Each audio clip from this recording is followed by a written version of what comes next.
Days after her convincing straight sets loss at the U.S. Open, and despite a $2,000 fine and a public apology, Serena Williams continues to be the object of ridicule. So what is it about her behavior during the U.S. Open Championship match that continues to attract so much resentment? Serena Williams once again crossed the boundary of what's considered proper and fitting for a female athlete. About 5 decades ago, Althea Gibson, another great tennis champion, was humiliated when her womanhood and femininity were called into question because she was so athletic and played so aggressively, and she never ever threw a tantrum.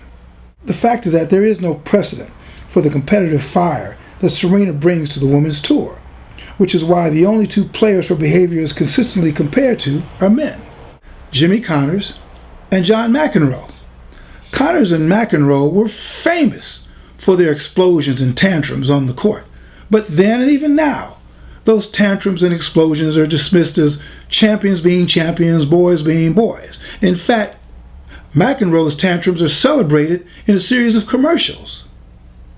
Meanwhile, Serena is harshly criticized for her actions because her behavior and her competitive fire cross the line and violate what's considered to be respectable behavior for women, not only on the court, but also in the boardroom.